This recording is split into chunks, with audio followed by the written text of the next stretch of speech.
안녕하세요, 김이상입니다. 오늘은 국제결혼을 성공하는 긍정적인 요소라는 얘기를 한번 해보겠습니다.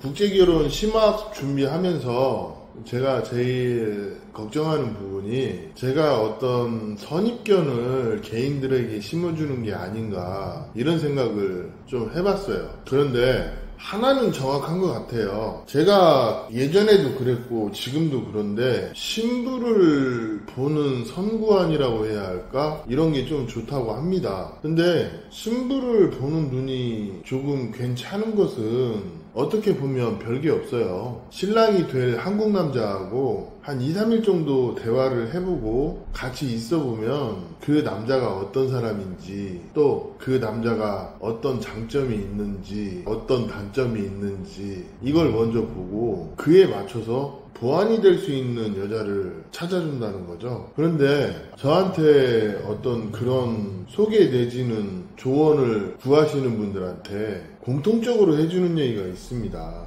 이게 자기 객관화하고도 좀 연관이 있는데 사람은 기본적으로 자기가 좋아하는 얘기만 들으려고 하는 사람이 있고 그 반대급부도 수용을 하는 사람이 있습니다. 그러면 대화를 해보면 좋은 얘기 나쁜 얘기 다 수용을 하려고 하는 사람들은 대체적으로 국제결혼을 진행을 해도 크게 문제가 없어요. 근데 자기 좋은 얘기만 들으려고 하는 사람들은 국제결혼이 경우에 따라서 힘들게 흐르기도 해요. 그 이유가 뭐냐면 얼마 전에 댓글에 이런 얘기를 적어놓으신 분이 있어요. 국제결혼은 포장해봐야 국내에서 결혼 못한 사람들이 모인 것 뿐이다 이런 얘기를 하더라고요. 근데 솔직히 저는 아니라고 얘기를 못하겠어요. 많은 사람들이 자기는 한국 여자와 결혼을 못해서가 아니라 싫어서 외국 여자를 만난다 그렇게 얘기를 하는데 결론적으로 얘기하면 못하는 거나 안 하는 거나 제가 볼 땐 똑같은 얘기로 들려요. 근데 굳이 못해서가 아니라 선택에 의해서 국제결혼을 한다고 자위를 많이 하더라고요. 그럼 거기서부터 저는 살짝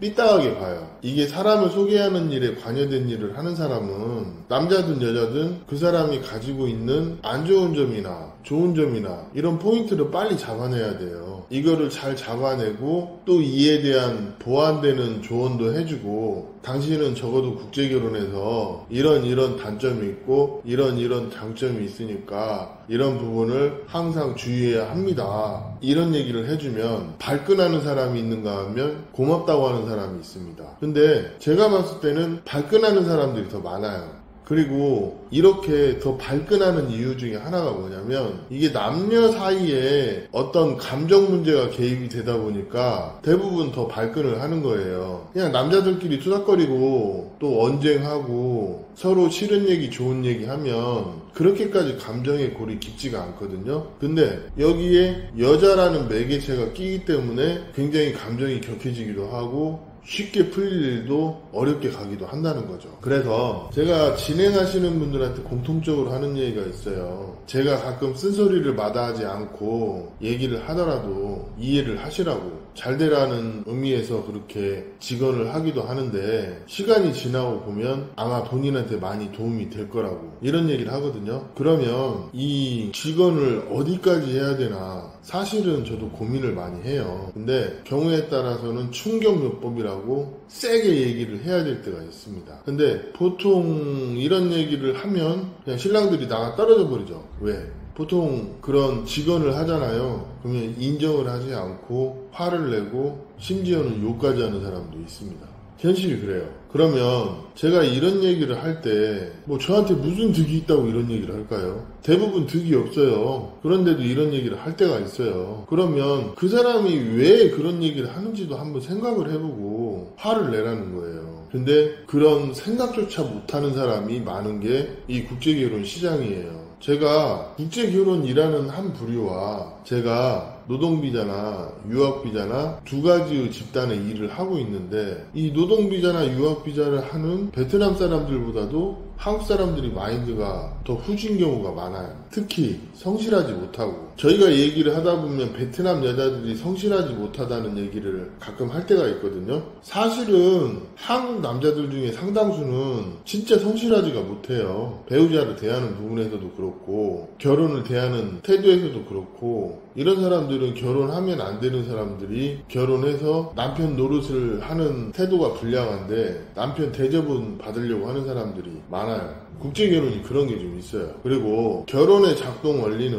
생각보다 단순한 거예요. 남편이 남편 노릇하고 아내가 아내 노릇하면서 가정의 균형이 잡히는 건데, 한국 남자들이 남편이 남편 노릇을 제대로 못하면서 외국인 아내, 베트남 아내한테 아내의 의무만을 강요하는 그런 남자들도 되게 많다는 거죠. 그리고 그놈의 돈 얘기는 맨날 하시는데, 제가 늘 하는 얘기 중에 국제결혼 한다 해서 결혼생활의 본질이 바뀌는 게 아니다는 얘기를 간혹 하거든요. 그러면 한국 남자들 중에 상당수는 굉장히 공격적으로 이 부분에 대해서 부정을 하시는 분들이 많아요. 특히 국결 수비대들. 제가 간단하게 한번 얘기를 해드릴게요. 한국에서 결혼생활 하려면 한 가정이, 특히 신혼부부 2인 가정이 한 달 생활비가 어느 정도 될까요? 그리고 어느 정도 생활비를 아내에게 줘야 할까요? 제 생각은 본인이 버는 급여의 2분의 1이라고 생각합니다. 적어도 그 정도는 외국인 아내, 베트남 아내에게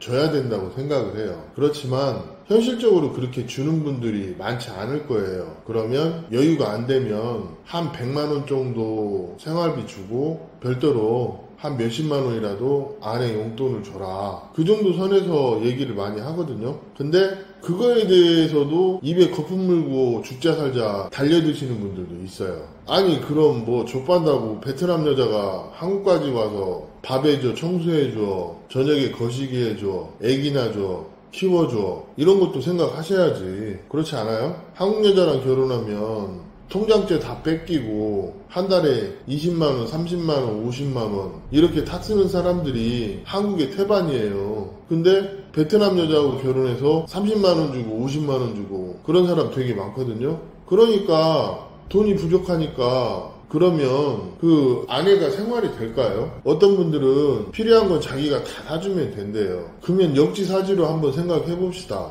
내가 남편한테 또는 아내한테 30만원, 50만원 생활비 타 쓰고 필요한 거는 상대 배우자가 사준다고 해봐요. 그러는 한국 남자들은 그렇게 받고 생활할 수 있냐는 얘기예요. 왜 이 역지사지를 조금만 생각해보면 이해를 할 텐데 왜 그러지 못할까? 참 그게 아쉽더라고요. 이 국제결혼이라는 게, 이 선입견이 국제결혼하는 한국 남자들부터 생각이 좀 바뀌셔야 돼요. 이 국결 수비대처럼 탁상 공론으로 상대 비판하기 바쁜 그런 분들하고 똑같이 행동하시는 신랑들이 좀 있거든요. 근데 시간 지나면 그거 결코 본인한테 플러스가 아니에요. 자, 제가 여기서 마지막으로 해드릴 얘기는 이겁니다. 처음에 결혼할 때는 여자가 좀 불공정한 결혼을 하기도 하고 그래요. 그게 뭐 나이 차이일 수도 있고 아니면 외모 차이일 수도 있습니다.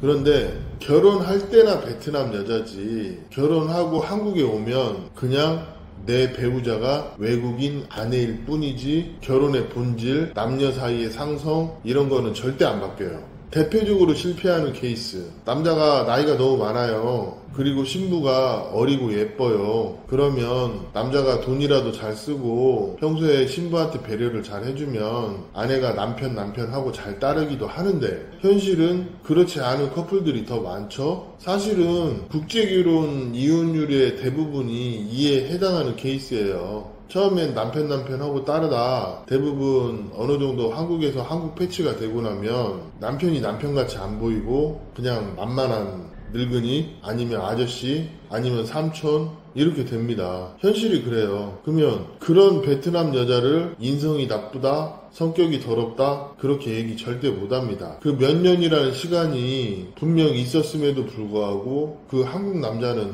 뭐 했습니까? 부부라는 거는 일방적인 게 없어요. 부부가 이혼을 하거나 별거를 하거나 다툼을 할 때는 양쪽 다 이유가 있어요. 근데 한쪽 얘기만 듣고 한쪽 얘기를 안 들으려고 하는 게 국결 수비대들이 하는 행동이란 말이에요. 그래서 일부 사람들이 그런 국결에 대해서 선입견을 갖고 얘기하는 사람들을 모질이라고 하고 참 못났다 하는 겁니다. 그리고 두 번째 케이스, 남자는 볼품 진짜 없는데 여자는 예뻐요. 이런 외모에서 오는 결혼의 상대성도 무시를 못하는 게, 남자가 키라도 좀 있고 또 근력이라도 좀 있어서 여자한테 시원하게 어떤 잠자리 또는 성생활 이런 거라도 해주는 사람들은 와이프한테 대접을 받아요. 국제결혼에서 특히나 중요한 거는 성생활이라고 제가 누누이 말씀을 드리거든요. 이거 안 되시는 분들은 국제결혼 하시면 안 돼요. 가끔 업체 손님들 오면 밤에 안 드시는 분들,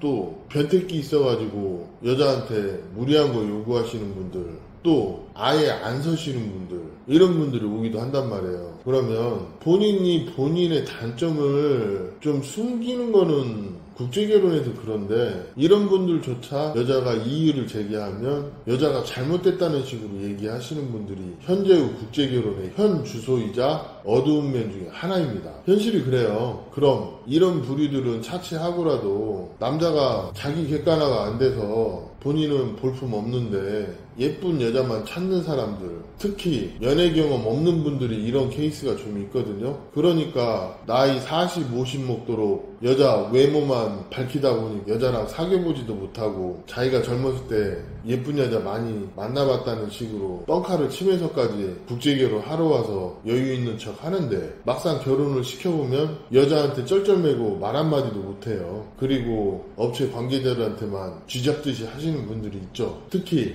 여자가 좀 본인한테 잘 해줄 때는 그냥 모든 일이 만사 오케이예요. 근데 배우자가 저기압이거나 둘이 싸우거나 그러면 어떻게 할 줄 몰라서 전전긍긍하면서 업체 관계자나 주변 사람들을 괴롭히는 분들이 많죠. 이게 국제결혼이 왜 모자란 사람들의 집합체라는 얘기를 들어야 합니까? 근데 하는 행동들 보면 권리와 배려조차 구분 못하는 사람들이 많은 게 국제결혼의 현실이에요. 제가 중간자적인 입장에서 얘기를 하는데, 베트남 여자들 중에서도 결혼하고 자기 나름대로 남편에게, 약혼자에게 배려를 많이 하는 분들이 있습니다. 상당히 많아요. 근데 상대가 배려하는 것을 당연하다 받아들이고 배려를 권리로 아는 분들이 많은 것 또한 국제결혼의 현주소예요. 특히 국결 수비대들 배려와 권리를 구분 못하고 그냥 자기 생각이 옳다, 또 베트남 여자의 나쁜 부분만 부각을 하는데, 중요한 것은 그런 분들은 평생 가도 그렇게 사는 사람들이기 때문에 그런데 휩쓸리지 마시고 배려, 책임, 균형, 존중 이런 것들을 내 배우자에게 어떻게 적용을 해서 어떻게 행복한 결혼 생활이 될지 고민하시라는 의미로 오늘 이런 얘기를 한번 해봤습니다. 오늘 이야기는 여기까지 하겠습니다. 감사합니다.